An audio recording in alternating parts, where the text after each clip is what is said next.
Hello, everyone. We're here with Michael Brueggemann, and he is the CEO and founder of Om for Men. He's also launching Haya, and he is the CEO and Chief Formulating Officer. Michael, I'll have you take it away. Great. Thank you so much. It's a pleasure to be with everyone today. Let me just share a screen. Michael, before you get started, I just want to let everybody know, if you have questions, feel free to chat, write a question on the chat on the sidebar, and then we will get to them at the end of the presentation. And we love to hear from all of you, so don't be shy. Yeah, thank you. I know this is a busy time of year, so I appreciate you taking time out of your schedules to talk a little bit about the next generation of well beauty, connecting the dots is the title of the presentation today. And for objectives, the first objective is just to share some data from the Global Wellness Institute's Beauty Meets Wellness initiative. And we did a consumer insights study in 2018. And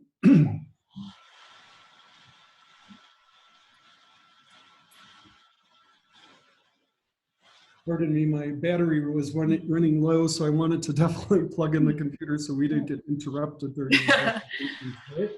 That'd be great. So we'll cover a little bit of the consumer insights study, and then we'll look at a couple of beauty trends for 2019 and beyond.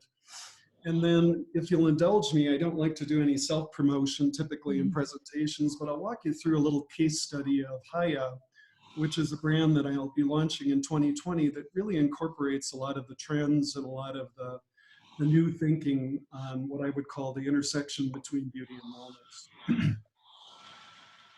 So if you have a chance to mute yourselves, I notice there's a little bit of background noise. There'll be a little mute button if you just scroll on the left-hand side of your screen. The consumer insights study we did in the year of 2018, and I'm also the chair of the Global Wellness Institute's Beauty Meets Wellness initiative. And we have about 25 members from around the world who get together on a monthly basis for a meeting, and then we also have work in the interim as well. But we report out on those monthly kind of meetings where we all get together. And we have participants from Asia as well as Europe and South America. So it's interesting to try to find a time that everyone can meet and enjoy that and get productive work done. But our goal for 2018 was to complete this consumer insight study because we have tons of data from what I would call the professional research houses like Euromonitor and Data Monitor and Klein and NPD, which give us all types of insights on what's going on in the beauty industry or the cosmetics industry. But I really wanted to know what do consumers think and what do they want? So we did the study between May and August of 2018, and we had 1,675 responses, which was pretty good. And because we ran this survey out to each of our databases, each of our brand databases. So we had Fidemer run it out, we had Biologique Recherche run it out, Hydropeptide was involved, myself. So we had different brands from around the world that pushed out the survey to their databases, which gave us a really nice global data. Most people that responded fell between the ages of 26 and 65 in terms of the consumer group. And there were just some overall findings that I thought were interesting that I wanted to share. So the group definitely believed that there was a connection between beauty and wellness. But even if you look at that first slide, that if you can think back to, those beautiful plump lips on the one side and the people working out in the sweaty gym on the other side, there's some cultural differences between the two. So even though there is a connection and we see the connection, actually blending them, I think on an actual practical level is a little bit more difficult. So we'll talk about how to do that as well. The physical and emotional dimensions were seen as the most relevant in terms of a holistic approach to beauty. And then, this whole notion of moderation was something that everyone was on board with. They weren't necessarily the, the weekend wellness warriors that worked out diligently over 2 days and then dropped off. It was definitely a group that was interested in balancing life, which was good. Sustainability and ethical products were the brands of choice, and we'll see how sustainability actually plays into this. It was actually a little bit surprising to me is where it fell out on the survey as far as a driving attribute for consumer decisions. So I'll just cover just a couple of things. 53% of the survey respondents rated themselves in either very good or excellent health. So that leaves you 50% that saw themselves as average or below health. And that really speaks to what I think are some of the challenges that we as consumer products companies and spas deal with today, is that we have definitely some preventable disease issues, obesity, diabetes, which are really impacting the global population today. And one of the questions that we had asked during the survey was, where do you see these issues being addressed today? Do you see them being addressed in the traditional healthcare system? Do you see them being addressed by wellness providers? Or could you actually see them being addressed in spas? And you'd be surprised that over 20% of the respondents thought that issues that were traditionally addressed in the healthcare setting could actually transition over to spas today. So thinking creatively about what products and services we provide to consumers today, I think is there's a wide open playing field to think very creatively about doing non-traditional services in the spa setting. How satisfied are you with your appearance? 63% were satisfied. So again, that leaves a large group of people that are struggling with how they feel about their appearance and their self-esteem. And then obviously you see the connection is very clear, at least from this group of consumers. We did have a pretty good mix of different ethnicities. And even though the number is non-representative or statistically reliable for the Middle East, it was interesting that all 5 people said there's 100% connection between beauty and wellness. Whereas you look down at the Hawaiian population, which traditionally genetically has some inherent problems with obesity, only 50% thought there was a connection between beauty and wellness. So just culturally, that perception changes quite a bit. These were just some of the anecdotal comments that I thought, did a good job of showing how people perceive that connection.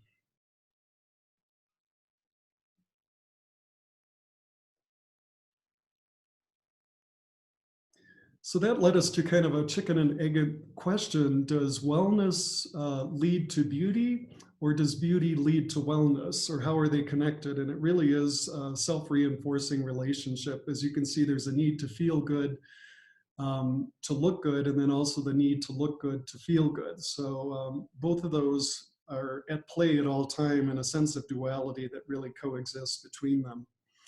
Question number 9 was very interesting to me. So which of the dimensions of wellness most connect to beauty? And obviously the physical does, because that's where the science lies. So we're able to impact the physical health of the skin through cosmetics and ingredient choices. And then secondarily, emotional well-being was perceived as very well connected. Because if I look good, I feel good. And when I feel good, I have a higher sense of self-esteem, and I actually operate more productively in the world. Closely following that was social. And the whole social well-being is an interesting concept to me today, because I think one of our major wellness lifestyle challenges is that we spend so much time on devices that there's this pervasive sense of isolation that's starting to happen, where people aren't seeking out those social opportunities anymore to connect. So this sense of loneliness, we'll see Cigna did a survey that looked into that more specifically in a couple of slides from now. And this was a good question. How important are the following when selecting products? So you notice sustainability is number 1. And that surprised me, honestly, over some of the others. Like, today millennials are really feeling that locally sourced is really important, because obviously that relates to sustainability as well in terms of carbon footprint. Brand name wasn't important, as you can see from the survey, but sustainability is really a different type of sustainability today in consumers. We followed up and had roundtable discussions after the study just to run this out in front of groups of people and ask more questions to get information. And we call it Sustainability 2.0, and I'll talk about that as a trend in just a few minutes. A couple of others that were interesting was what influences your decision to select beauty products. Obviously, performance and results are number one typically. I would have thought maybe organic or natural was higher, but safety is a driving concept today. So consumers are becoming more aware just because of the work of people like Jeannie Journeau with Beauty Heroes that are, and GSN, who publishes the list of ingredients that are non-healthy. I think consumers are becoming much more savvy about ingredient choices today. The one that really surprised me, though, was the lowest on the list, which was customized for me. For at least this group of population, personalization was not something that was important to them. Now, contrary to that perception, all of the other leading indicators would suggest that personalization is a top trend and will be with us for a long time to stay. When you look at images of models, how do you feel? Luckily, a large percentage of them didn't really care, but you'll notice that a large group of people did not feel, or they felt insecure, they felt disempowered by some of the marketing that happens in the beauty industry today. And so one of the things that I noticed when we were conducting roundtables around the world, I actually did them personally in London, in Paris, in Hong Kong, in New York. And then we did a global one, which videoed in LA and New York and several cities from around the world. One of the things that at those roundtables that always intrigued me was this notion of emotional wellness. As soon as we got on the topics of what we call the pathology of perfection, where the beauty industry promotes that image is so important and you're not good enough, what's the next best product? How do I fix myself? That's not really a healthy way to think about, personal well-being. So one of the things that we're doing at the Institute is to really look at the whole narrative around beauty and start to promote this concept of age embracing and self-acceptance. So the trends we identified in terms of this connection between wellness and beauty, or what we call well beauty, is personalized beauty, transforming aging through epigenetic skincare. So today we can do lots of DNA testing where we can actually prescribe skin solutions that are best meet your specific needs. And there's lots of companies that do that. Epigen is one. My Ancestry DNA, you can get information about your skin health as well and what products might be best for you. And there's just a lot of research that's being done in this area right now as far as personalized skincare. Well beauty, holistic skincare approaches, this notion of beauty from the inside out. I remember when Eminence launched vitamins, I think it was probably about 8 years ago. They were definitely before their time because now it's becoming all the rage. And it's interesting how many cosmetic lines are looking at the connection between food and beauty and doing more holistic education for consumers. I think that's our responsibility in the future, is really to draw those connections between wellness and beauty. And as brand owners and company executives, it's important for us to use social media and other channels to help consumers look at that whole picture of that total well-being. I mentioned Sustainability 2.0, and this is really beyond plastics. I mean, there's been so much awareness and good work that's been done over the past years on plastic reduction, but this is really about entire supply chain management, from what I would call soil and seed all the way to finished product that ends up on your shelf that you pick up and look at and see that ingredient label on the back. So every aspect, and more so than just the plastics, it's about what are we using as far as chemicals to do extraction of ingredients? What are we doing in terms of chemicals that suspend different ingredients? Are those chemicals biodegradable? So the entire manufacturing process is being scrutinized today, which personally I appreciate as a person who grew up on an organic dairy farm in Wisconsin.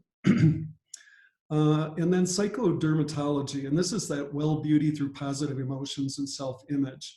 One of my favorite people on the team, and she's an advisor, is Doris Day, not the Doris Day actress that you may be familiar with, but Doris Day Dermatology in New York.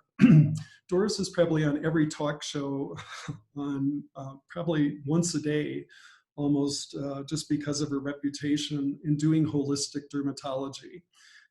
She looks at the entire person and is much more interested in making sure that the look actually matches the age and that there's not this radical kind of dermatology approach.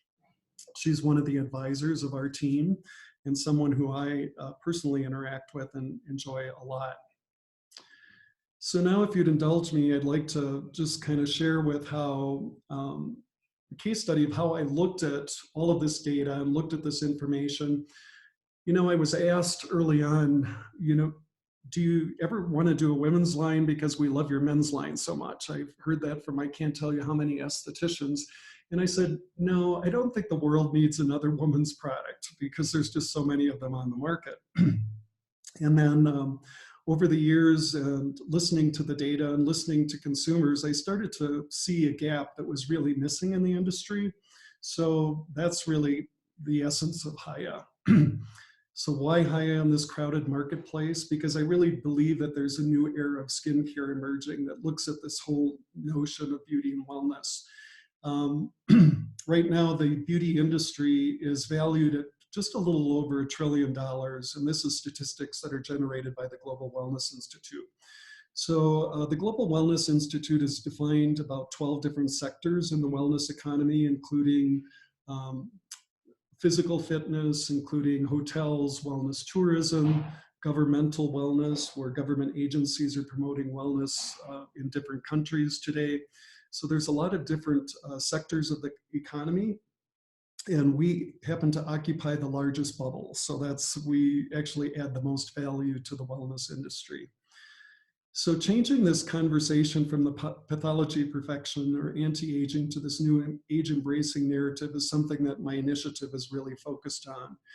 You may or may not know that Allure back in 2017 restricted the term anti-aging from their publication. So even as advertisers, if we had an ad that had the word anti-aging in it, Allure wouldn't allow you to publish it. So they took a strong kind of stand on starting to promote this new kind of narrative. Hiya is really about this notion of happiness and belonging and taking a stand for personal self-esteem. So to me, that's a very passionate stance to take, and some of the causes that we're supporting with the Profits of Hiya look to impact some of these more, what I would call prevalent lifestyle challenges today: anxiety, depression, suicide, bullying. Stress is high, and it's largely due to just this constant bombardment of information that we have incoming from different devices, from people. It's really quite overwhelming, as I'm sure all of you can relate to at times. So a couple of the points of difference are, I wanted to transition from a purely skin type specific line to what I call a multifunctional, age-appropriate wellness solution focus, and we'll see how that plays out. Gender neutral was trending about 1.5 years ago, and I wanted to look at it beyond just beyond gender neutral and look at it as a truly inclusive brand. Biomimicry is something that we've touched on at GSN for many years at Congress, and we've had some great speakers on it. I coined the term ecosynchronistic, which means Mother Nature kind of meeting this biotech field now. And in terms of ingredients, we literally have millions and millions of options for lavender, for eucalyptus, for tea tree. How do we know that those are the best possible solutions or the most concentrated ingredients? And this is where third-party certification starts to come into play. Each of the products has a positive mantra on it, and I wanted to use that in treatment as well, and I wanted our daily skincare routine to be something that could set us up for success for the day, which really hits on that emotional well-being again. sensorially intelligent. I believe that today treatments and spas have to be different from what they were in the past. It can't just be about doing best practice facial and best practice clinical results. We also have to attend to the whole person, to their emotional and different elements of wellness. Bioharmonics, so some of those treatments will incorporate gemstones. We use vibrational sound technologies. Singing bowls are used during the recitation of the mantras. So it's a really different facial overall. Personalization, I think, is something that consumers want. And if you think about the group that did the survey, that age group was mainly 25 to 55. In the newer generation, millennials and pre-generations before that, I think that's where the personalization is really starting to become important and will drive the market in the future. So we partnered with a company in Finland to do a selfie, what we call a virtual derm analysis. So a person can take a selfie of themselves, and on that selfie, you'll see little red circles that surround areas of concern, and you'll get a graphical read on the bottom of the phone that tells you what's your percentage of skin damage, sun damage, what's your percentage of fine lines around the eyes, etc. And then you'll get a customized recommendation from the arsenal of products that are available. And one of the things that I'm most proud of, because the brand is Happy as I Am, and it's really about inclusion and about just being happy with who you are, is that levity that's important to convey in a brand. So, just this notion of keeping it humorous and fun and remembering to play a little bit. So we've pioneered a concept that we call retail self-service, which are pop-up animated wellness characters that teach consumers at the point of service. And I'll show you an example of that a little bit later. And then social responsibility is something that we wanted to really focus on. So the mission of Hiya isn't really about the products in the bottle. It's more about how consumers feel and developing this tribe of individuals who are really comfortable in their own skin and help others to feel comfortable in their own skin versus marginalizing based on race or gender preference or any of the things that we use to marginalize others. So last year we launched One Well World, which is a 501c3 charitable foundation, and we'll be funding projects in anti-bullying, suicide prevention. We're working with the local school here on mental health issues because in Summit County up here in Colorado, we've seen a spike in teen suicide, so we wanted to impact that. So we're funding counselors now in schools, 24 access 24/7 to mental health professionals. And, unhappiness honestly is an epidemic today. So bullying, if you just look at the statistics, are really quite mind-boggling. 1 in 3 children are bullied at school. 160,000 kids a day skip school out of fear of being bullied. And the cyberbullying just being more and more prevalent. So these are the causes that we focus on through Hiya, because obviously it's the dark side of happiness, and bringing people, to the more positive side is something that's important to me personally. We did do a Cosmos certification because this is where I think that Sustainability 2.0 comes in. It really has the third-party seal of approval.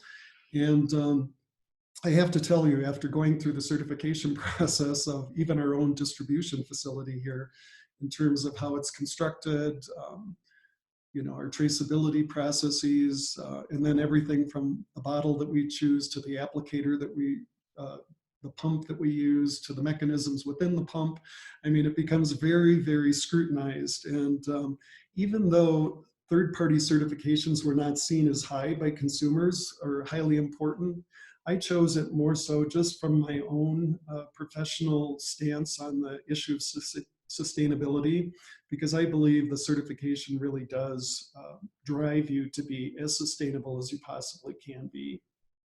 Even the product composition has thresholds of ingredients that can be used. For example, any petrochemicals are at a very small percentage. They have to be at 3% or less of the products because most preservatives today are still petrochemical origin. There really are very few natural preservatives that give you a long shelf life that spas are looking for. when they're not turning products quite as quickly, perhaps, as we would like them as brand owners. Quality, I love too, because using the Cosmos certified ingredient suppliers, I know that they've had to go through the same certification process that I've had to go through. So I know just how rigorous that is. So the nice part is I know every single vendor of every single ingredient that we that we use in the products. And we have some really fun ones, like for example, ON3 out of Great Britain that does all of our oils. They're all cold pressed. There's some really interesting exotic things like broccoli, which is high in vitamin K, which we use in eye products, to Sacha Inchi and black cumin. So some really fun types of ingredients. Just a couple of them are, this asparagus amata or harpoon weed, which actually works on what's called SMS. Now, this is a clinical issue where decomposing cells skin cells actually affect healthy skin cells. So harpoon weed, or the extract of harpoon weed, reverses the process and actually isolates healthy cells from the impact of the senescent cells, which are in their dying process, to promote longevity of skin health. So just some really fun things. Unfortunately, we do use a honey that comes from a black bee in Switzerland. And this is also fermented honey, which is used as a prebiotic to promote healthy skin conditions for a healthy microbiome. And, just a couple of other interesting ingredients like dragon's blood, Sacha Inchi, just with very interesting applications. Just to give you a little taste of how sophisticated ingredients have become today, I'd like to share with you an ingredient that we use in our age optimizing line called Moss Cell Tech #1.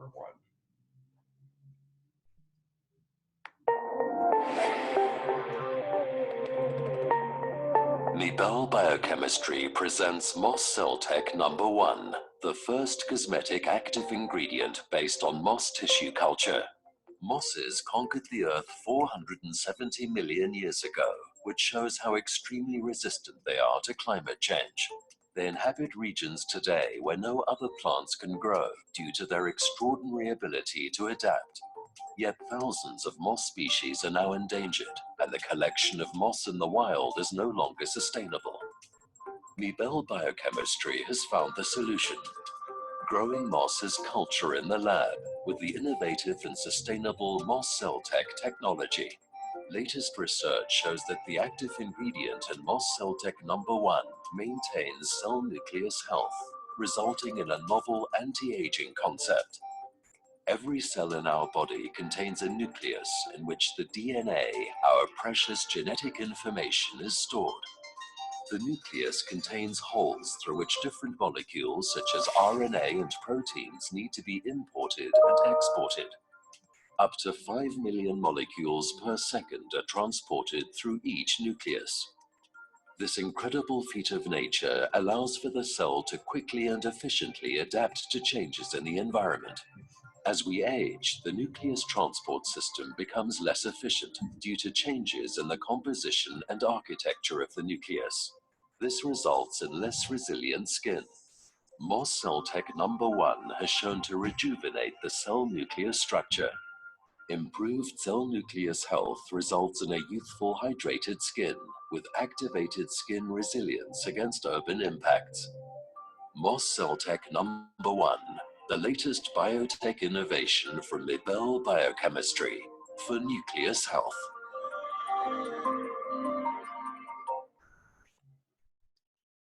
So the concept there is that as we age, just like if you were to contract Alzheimer's, where our synapses become plaqued over, so do the pores of the cell nucleus. So as that continues to close, the transport mechanism is impaired. So reversing that process by using innovative ingredients is one way of just protecting cellular health. So Hiya, as I mentioned, has multifunctional skincare. So we have basically 5 collections: environmental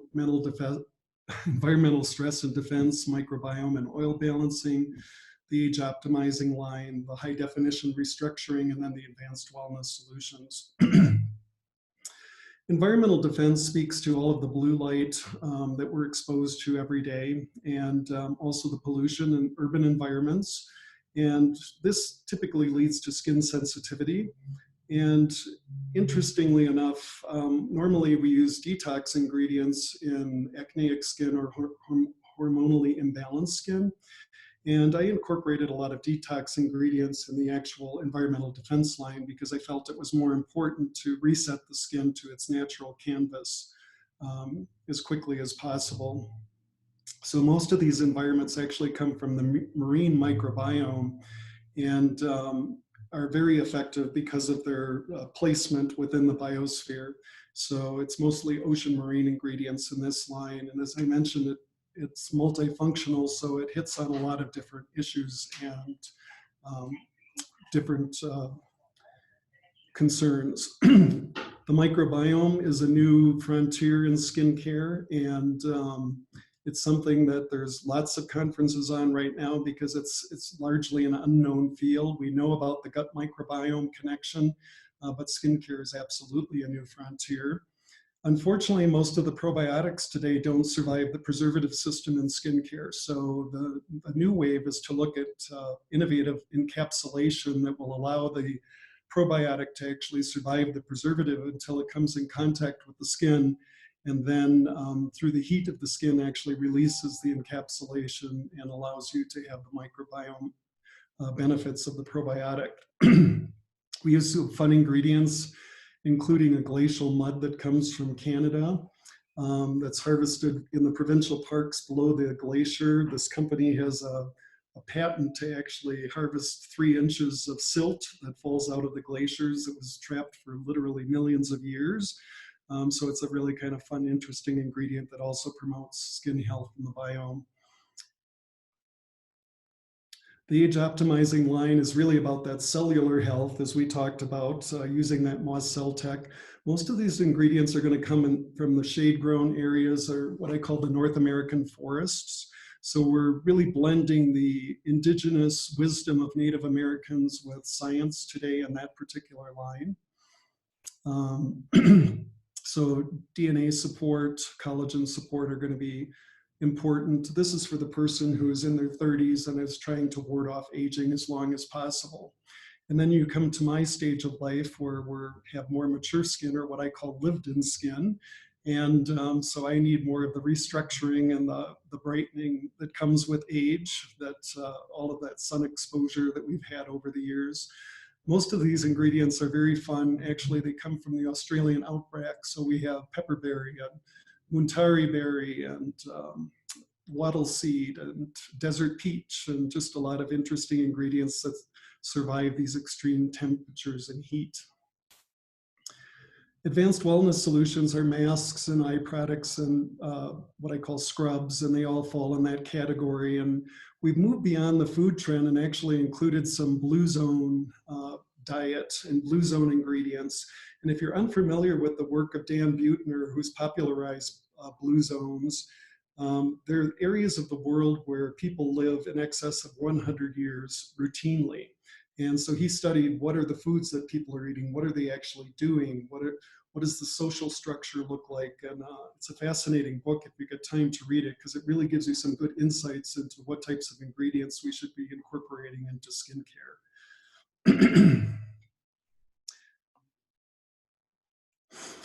I did mention the virtual derm analysis because I do believe that personalization will be with us for quite some time in the future. Everyone wants to feel unique. Everyone wants to feel special.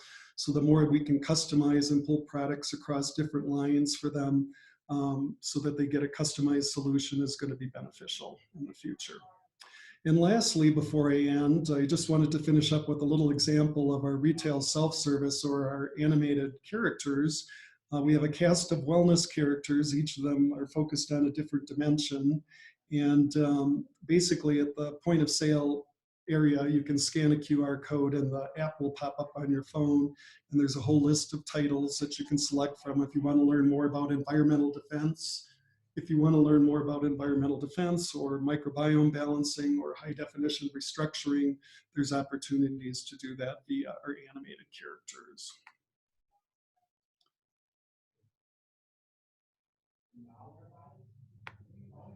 Hi, I'm Mike Brueggemann, and I'd like to introduce you to Haya, Happy As I Am. It's a remarkable new skincare line that we've designed for you, for me, for everyone. Haya was designed to combine physical care with emotional care. It's my passion project, and I couldn't be prouder to tell you about it. Listening to beauty insiders from Paris, London, New York, LA, Hong Kong, and more, Mike couldn't help but notice a theme that kept bubbling to the surface, a missing link between beauty and wellness. Sure, people want to look good, but what they really want to do is feel good about themselves. That's precisely why we thought the world was longing for a brand like Haya that combines the best of nature, science, and belonging into one skincare brand. So we made sure Haya has the highest third-party green seal of approval possible.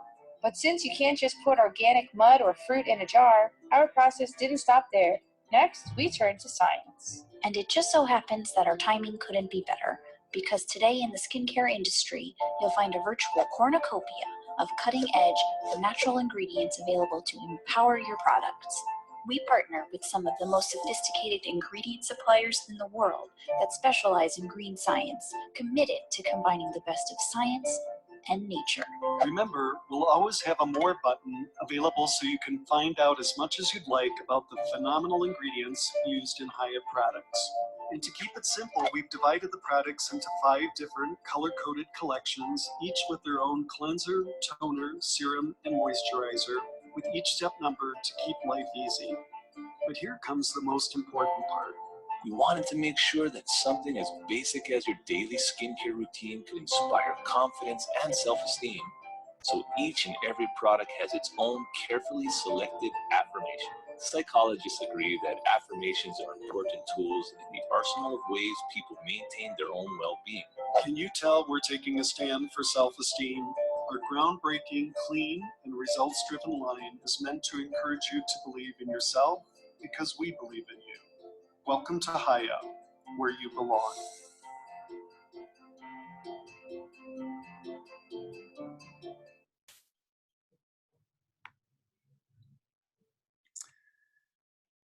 So that really brings us to the end, and I wanted to thank you all for taking time today to hear a little bit of a case study and how I incorporated some of those trends and information into a product line. Again, not to be promotional or self-serving, but to hopefully illustrate how thinking beyond just the beauty industry and looking to blue zones, for example, or looking to technology and looking at different applications and how we can incorporate those into our brands, I think is going to be important for the future. Love to entertain some questions.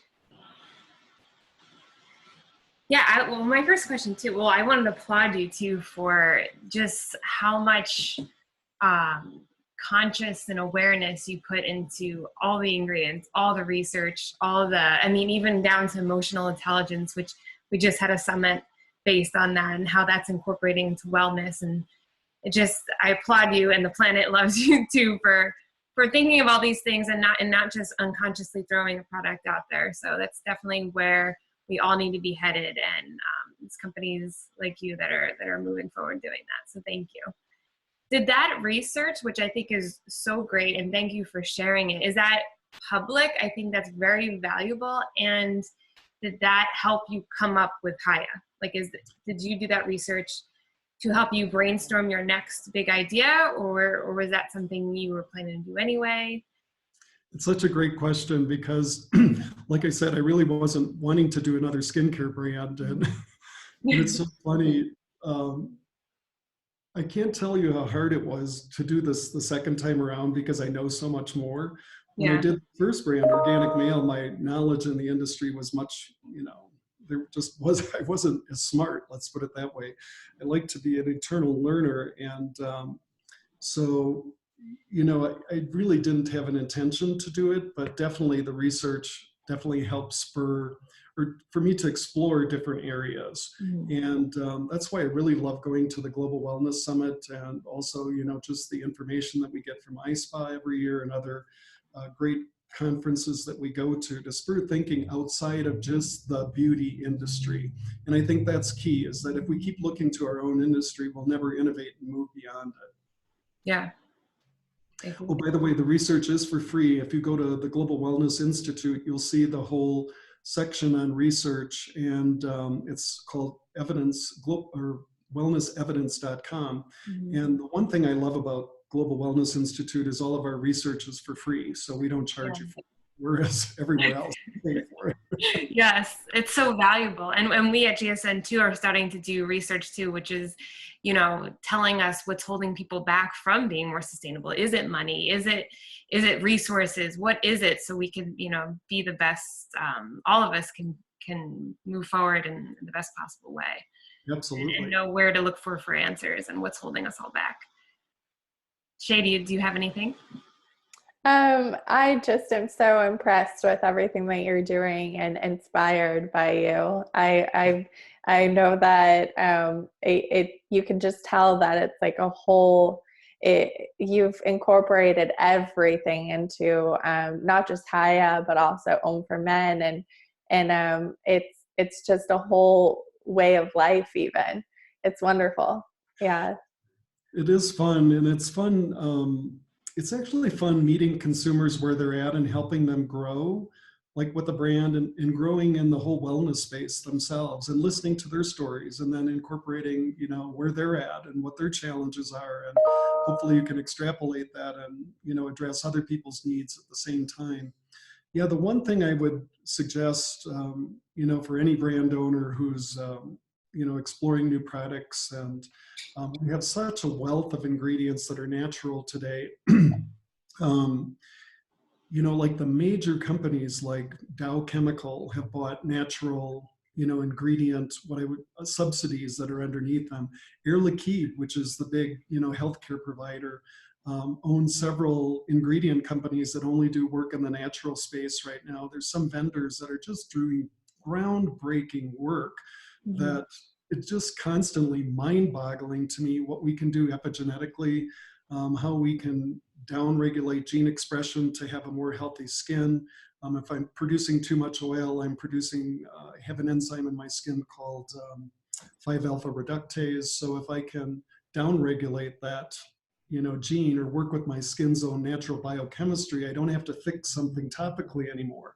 I can actually work with my own chemistry to keep the skin healthy in the first place, so I don't have to fix it at some point in time. So that's what we can do today, and that's what we should be doing as, I think, skincare companies today. That leads me to another question. Like, what do you think is, how can you best influence others, more likely other businesses, to take action in doing more for, better for the planet, better for the people, and that holistic approach? What's your best advice for that?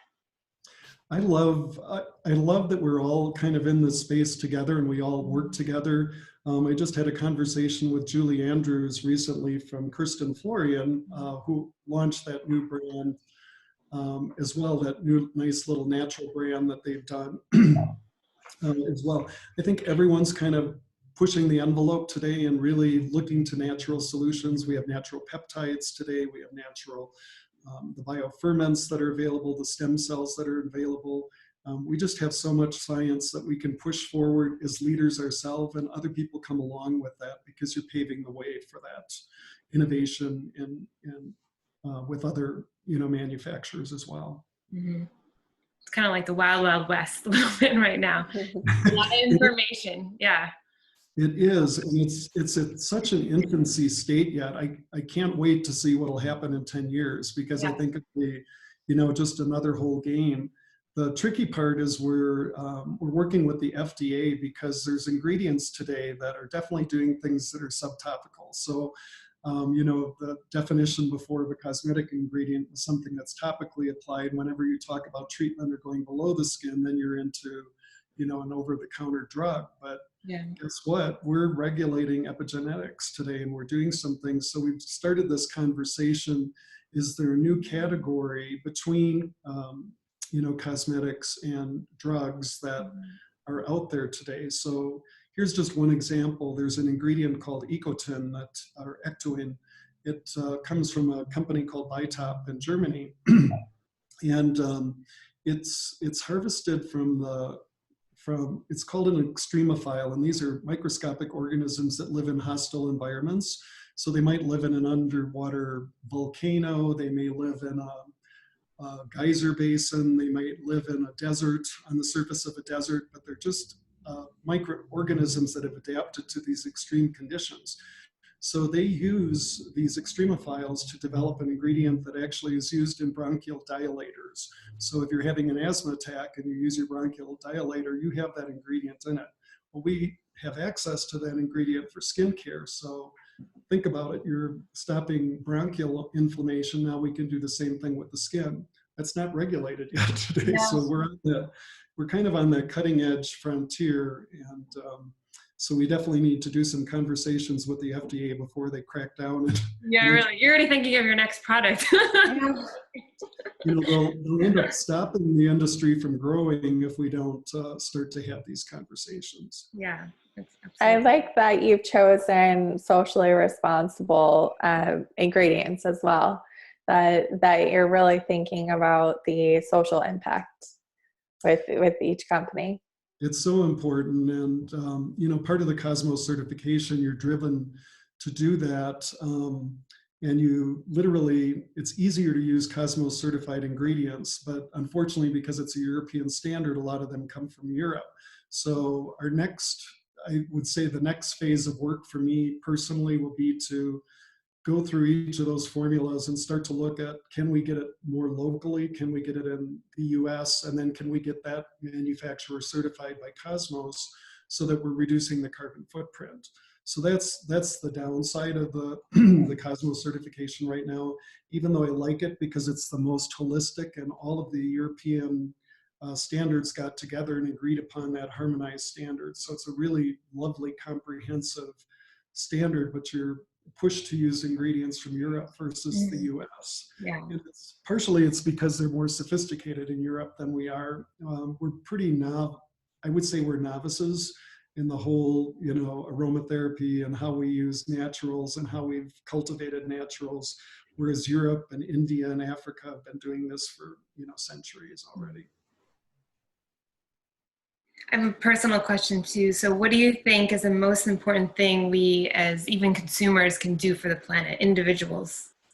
It's a great question. I think the big thing today is to start looking at packaging. And I hate to say it because plastics is it's a cheap option for us. And, and we all have the downside of glass being heavier and, the whole issues with transportation of glass because of weight. But I think consumers can start to pressure brands and manufacturers to, just don't choose plastics anymore, because it's totally problematic on so many levels. Yeah. It's kind of like voting with your dollar. So if people start purchasing, companies that are making that change, other companies will adjust because they want to profit as well. So that knowing that they have to now mold to this new standard by the consumer.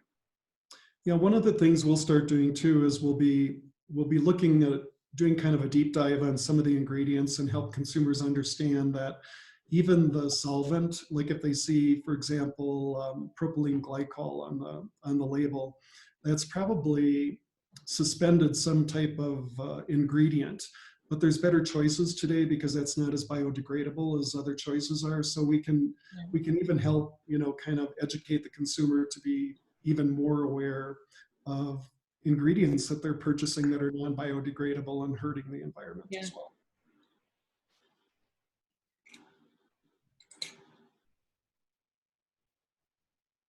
I think that's it. Yeah, we received a lot of positive comments from a few of our participants. Thank you so much for participating.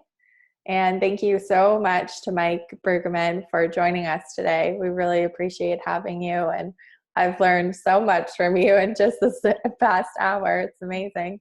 Well, just remember, there's a lot of great brands out there, and there's so many people that are doing wonderful advances in the industry. It's not only Hiya, there's really great options to choose from. So it's just really becoming more, educated ourselves and being able to make intelligent choices that really promote the health of the planet. Mm-hmm. Have a great day, everyone, and happy holidays coming up. Happy Thank holidays. you. Thank you Happy so much. holidays. And thanks for everybody for joining us. Bye. Bye. Thank you. Bye. Thank you.